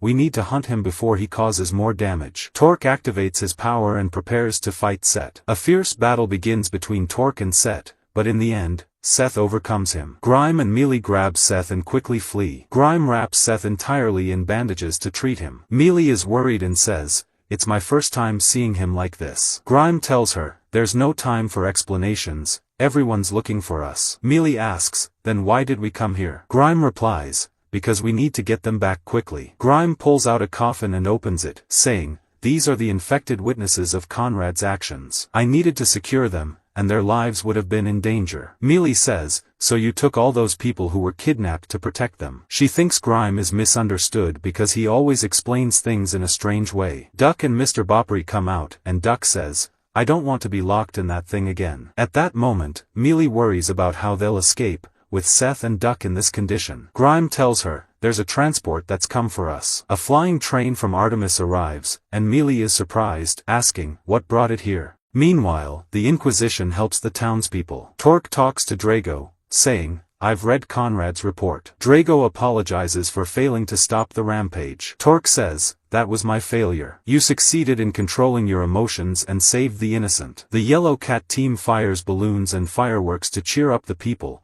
and the townsfolk enjoy the scene. Meanwhile, the team escapes on the flying train, but Seth is still unconscious as they head to Artemis. Seth remembers all his friends, and Hamlin appears to him, saying, I'm sorry because of me. She cuts him off, treating him kindly, and says goodbye before walking away. Seth cries and says, I couldn't save her. I went there to capture the beast, but why did all of this happen? All I caused was plunging the island into chaos. Biodrin appears to Seth and says, what did you do to me back then? Seth replies, you were going to die, it was the only way to save you. Biodrin says, no one asked you to do that. Biodrin responds, would you have preferred to die with your friends at the hands of the miracle hunters? Seth says, I couldn't tell who my friends and enemies were at the time, and I saw images of memories I didn't know. Was that all because of you? Biodrin says, no, that was your power. It was always with you. Seth is surprised, and Biodrin continues, everything around you is a part of you. He tells Seth that there are many more parts of himself that he hasn't yet unlocked on his own, powers and memories that are still hidden. All I did was help you. Seth says, I don't understand anything, and who are you anyway? Why do you look so much like me? Could we be brothers? Biodrin says, yes, that's right. I'm your older brother. Seth is shocked and says, my older brother? Biodrin asks, you don't believe it? Seth responds, I don't know. Biodrin says, why are you so depressed? Seth says, I thought that if I hit the villains hard enough, I'd be able to solve everything. But Hamlin was different, and I couldn't do anything at the time. Biodrin replies, but you defeated Conrad in the end. Biodrin consoles Seth and bids him farewell. Back in the real world, Mealy and Duck are worried about Seth and ask each other what happened. They argue with each other, and Seth wakes up. They tell him about everyone's situation, and they are all happy. And Seth, Mealy, and Doc go to the cafe. Melba asks about Doc, causing Mealy and Doc to get flustered, and Seth pulls out baby Doc and says, yeah. Then, the puppet father says, do you mean this baby? Is this the dirty bug? Mealy replies, yeah, a lot has happened. Melba, thrilled to see Doc, says, how are you this adorable? Doc feels elated inside. Melba asks Doc, do you need your diaper changed? Don't be shy, I can change your diaper for you. Doc, deeply embarrassed that Melba might see him naked, refuses. However, he's surprised when the puppet father is the one who changes his diaper. After that, they have lunch, and Melba tells them that they are now the heroes of Rumble Town and that they are the talk of the entire academy. She shows them a newspaper with their picture on it. The article reports on Seth's heroic deeds in saving the town and defeating the villains. Then, Yellow Cat throws a party in honor of Seth the hero, and of course, the whole team is invited, including Miss Melba. Doc is quite upset, imagining Miss Melba dancing with someone else at the party since he's now so small. The team goes to the party, and Seth notices that Doc has grown in size. Mealy explains that they went to a shop and bought a growth potion so Doc could dance with Miss Melba at the party. Doc imagines dancing with Melba, and when he takes the potion, he grows only a little bit. Seth is puzzled and asks why he's still so small. Mealy explains that the potion's effects are random, and Doc reveals that he's afraid to take another dose, fearing he might turn into an old man this time. At that moment, the host takes the stage and introduces Seth, the King of Deaths, on stage. The crowd at the party cheers for Seth, but Seth, unfortunately, isn't happy due to his sorrow over Hamlin. Yellow Cat brings Seth on stage, saying that before coming to Artemis, Seth was just an ordinary injured boy from a rural village. But after meeting me, the amazing Yellow Cat, he became a great hero. Yellow Cat boasts to the crowd about Set's accomplishments and says, "Let's all applaud Artemis, amazing hero." The crowd cheers for Seth again. Set, still sad, wonders, "Am I really a hero?" Yellow Cat responds, "Of course, you're the hero who freed Rumble Town." But then, Yellow Cat adds, "But that doesn't change your debts at all." Seth replies, "You're wrong. I'm not a hero at all." Yellow Cat scolds him, saying, "Small people shouldn't be humble." The crowd cheers for Seth again, and Yellow Cat asks, "So, what's your next goal?" Seth stands up and declares, "My goal is to destroy Radiant." The crowd is shocked and wonders, "Isn't that a fairy tale?" They debate whether the hero could destroy 10 or 20 Radiants, then get more excited, saying he could probably destroy 100. The crowd continues to cheer for Seth. Afterward, Seth encounters Nick the Racer, who, as usual, asks, "Do you remember me?" Seth responds, "No, I don't." Nick insists, "I'm Nick. I defeated you badly in the broom race." Seth says, "Oh yeah, I haven't seen you in a while." Nick challenges Seth to another race to see who's stronger, but Seth refuses, saying he's not interested. Nick provokes him by insulting Haimline, calling her weak and foolish. Seth becomes enraged, punches Nick, and tells him, "Don't talk about her so rudely. You have no idea what she went through to do all that. So shut up." Seth pours out all his feelings about saving the sorcerers, destroying Radiant, and the oppressed sorcerers around the world. He then asks if anyone has any information about Radiant, but as usual, no one responds. Feeling dejected, he walks away. Seth goes to Haimline's monster cage and remembers Haimline's words about how the monsters aren't evil and that he shouldn't treat them as such. Seth wonders, "These monsters aren't evil, but what should I do?" At that moment, Alma arrives and says, "Indeed, these monsters are beautiful. Their fur is so soft." Seth, shocked, asks, "What are you doing here?" Alma responds, "What, you still remember me?" and hits him on the head. She scolds him for not contacting her all this time, saying, "Do you know how much time has passed since you left? And when you see me, you don't greet me properly? Has your head gotten even emptier?" Seth apologizes. Alma continues, "If it weren't for that girl named Mealy, I wouldn't have known what happened to you." Seth is confused and asks, "Mealy?" Alma replies, "Yeah, Mealy was really worried about you, afraid you wouldn't regain your senses." Seth explains everything that happened, saying he isn't a hero because he couldn't protect Haimline. Alma hits him and hands him a letter from Taj, thanking him. The members of the Miracles team learn about all the horrible things Conrad did, calling it a real disgrace that has undermined people's trust in the Inquisition. They criticize Conrad, and General Turk says, "We'll deploy our forces in Safandar." The team is thrilled and says, "Finally, we'll be rid of those filthy mage knights." They discuss their situation and how they should deal with Fawn, who was imprisoned for disobeying orders, and Drago, and whether they'll actually go to war. Later, the novice complains that the authorities took all the provisions from the ship. Drago, feeling responsible for everything that happened in the town, says, "If it weren't for the commander's decision, we wouldn't have been able to save all those lives." The team lands on an island to gather supplies, and the deputy mentions a monster called the Mountain Rabbit. The novice confidently states, catching that monster should be easy for the commander with his bow. But then we see the team running away from the giant rabbit. The commander wonders, how is all of this caused by just a rabbit? At that moment, Drago shoots an arrow at the rabbit, injuring it and causing it to flee at high speed. The soldiers sigh in relief, and Drago says that capturing that rabbit will be very troublesome. The soldiers ask the deputy, "Is there nothing else we can hunt?" He replies, "What about a creature called the giant boar?" The novice, exasperated, says, "That one's going to be huge too." The commander reassures them, "I'm sure we'll find something else before nightfall." Meanwhile, Beadrin talks to Turk, asking him, "What kind of person is Drago?" Turk replies, "He's an excellent man. He believes in justice and order that must be upheld." Beadrin responds, "He seems a lot like you." Turk disagrees, "Not at all. We're nothing alike. He doesn't believe he can change the world through his own power, which is why he always stayed in his position." Beadrin remarks, "You're obviously the opposite, then." Turk agrees, "Definitely. I want a world where people are free to do what they want, just like I want." Drago's team has gathered as much food as they can from the forest, but it's still too little, so Drago is forced to request supplies from neighboring countries. The novice tells the deputy, "That should solve the problem, but what happens if those countries refuse to help us?" At that moment, Drago enters, and the deputy asks him for news. The commander says, "I was expecting this, guys, but we're in serious trouble." The soldiers are shocked, and the commander continues, not a single country wants to help us. The team is baffled and asks, why not? Drago explains that it's due to the damage caused by the loss of trust in the Inquisition. The novice angrily states, this is all because of Commander Conrad. We've been trying to clean up the mess. Drago responds, it doesn't matter. In the eyes of the people, what one member of the Inquisition does applies to all of us. The novice, frustrated, exclaims, that's not fair. The soldiers are all tense, and the commander says,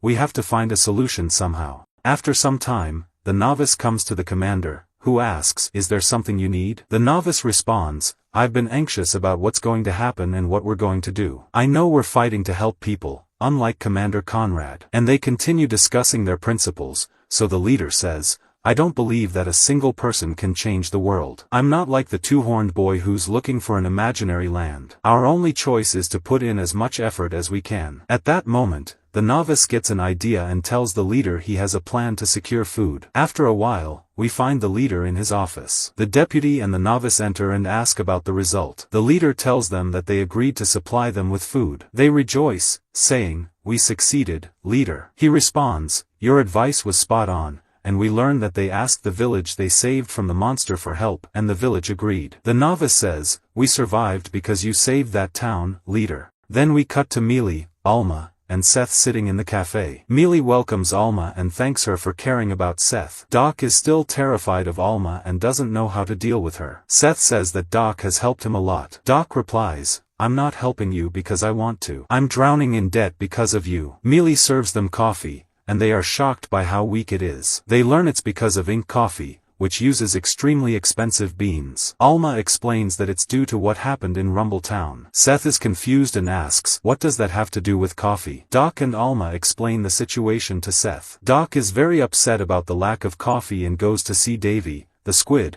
who's in bad shape because of it. Seth wants to save Davy, and he's also hungry and wants to eat him. Mealy says, we can't eat our friends. They search for coffee beans quickly and finally get the coffee for Davy. Doc tastes the coffee and finds it's just ink. Seth keeps bringing him the wrong beans, and Doc yells at him. Finally, Seth gets the right coffee, and Doc gives it to Davy. Doc then discovers that Seth got the beans from the yellow cat, adding 100 million to their debt just for coffee. Doc passes out, and Mealy says, it looks like Doc is dying. Then we cut back to Drago's inspection team. The whole team is overjoyed by the delicious food the leader prepared. The novice asks about the leader, and the leader is standing outside alone. The deputy soldier says, is that a summons from headquarters? Drago responds, it's from General Torque himself, actually. The leader tells the deputy, you'll be in charge after I'm gone, and tell the team that any decision you make is my decision. The deputy is surprised and asks, will you bear all the punishment alone? Drago says, why are you so worried? I'll come back alive. I hesitated because I was concerned about all of you, but it turns out I had no reason to worry. The novice overhears this from the side and starts crying because the leader is leaving. The next day, Seth goes to buy a new broom for Mealy and finds it very expensive. Alma shows up and asks why he's buying a broom. He says it's for Mealy. Then they walk down the street, and she asks, how can you make a girl worry about you like that? Seth responds, I know how to use magic well, and tries to use it but fails. Alma says, stop fooling around, let's go. Seth is confused and asks, where are we going? She says, didn't I tell you? We're going to Yaga's house. He asks, what do you want to talk about there? She says, it's related to Radiant. They go to Yaga's and find a note saying, please don't look for me. Alma gets angry and says, that old man is trying to avoid seeing me about the Dread Daddy. Seth asks, why? Aren't you friends? She replies, that old fool is always afraid of me. Alma takes the note and reads it, finding that it says, Alma, I haven't seen you in a long time, but when you read this, I won't be here. Alma gets even angrier and finds another part of the note saying,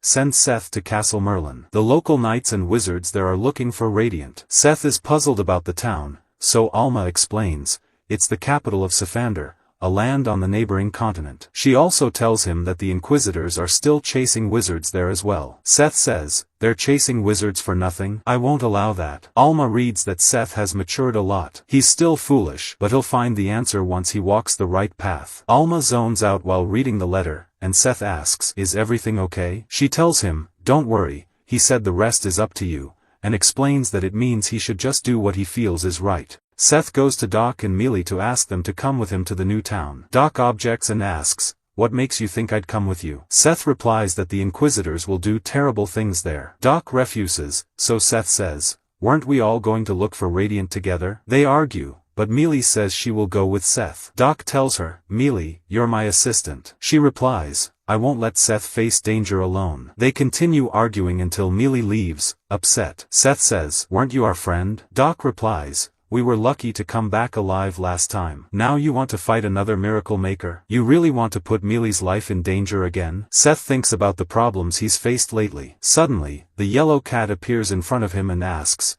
why are you depressed, Det King? Is the new debt 100 million or a billion? The cat mocks him, asking if he's heading to Castle Merlin. Seth is surprised and asks, how did you know? The cat responds, don't underestimate the King of Artemis. I can guess what a simple boy like you will do. Seth asks, is Castle Merlin a dangerous place? The cat replies, there's no safe place for wizards except Artemis. The world is a tough place for wizards. Seth asks, why do they call us infected and bully us? The cat explains, you've seen for yourself. People fear anything that's not like them. The cat then demands Seth pay off his debts, but Alma interrupts, saying, I see you're as greedy as ever. The cat laughs and says, have you decided to return home finally? Alma responds, this city isn't my home. The cat says, Artemis is a safe home for all wizards. Then the cat tells Seth, you'd better come back safely to pay your debts, Det King. The cat continues teasing Seth, trying to provoke him. Suddenly, the alarm sounds, and monster eggs start falling from the sky in large numbers. The cat says, it looks like the city has entered the danger zone. Alma sarcastically asks, is this the safe city you were talking about? The cat activates the city's protective barrier and orders the wizards to fight off the eggs. The battle between the monsters and the wizards begins. Doc comes running, telling Seth that Mealy went to gather mushrooms on the hill in the island. At that moment, Seth grabs a broom from Nick, knocking him down, and rushes off to Mealy. A monster lands near Mealy, and she's shocked as it attacks her, but she quickly dodges. Just as the monster is about to eat Mealy, Seth saves her at the last second. Seth checks on Mealy and Mr. Boobrie, and they flee from the monster, but it quickly catches up and fires at them. Seth dodges the attack. Mealy then attacks the monster, knocking it into the lake. Just as the monster is about to attack Mealy, Seth remembers Haimline, rushes to Mealy, and pushes her out of the way, letting the monster grab him instead. The monster drags Seth into the lake. Seth loses consciousness, and his sealed power unleashes again, destroying the monster with one massive attack. Alma senses a sinister feeling from the release of Seth's true power. Seth regains consciousness and is sad that he lost control again. Grimm says that Seth's power is truly terrifying and dangerous and that he needs to investigate this matter himself. The next day, Seth leaves farewell letters for all his friends and sets off on a new journey alone because it's going to be a truly dangerous journey.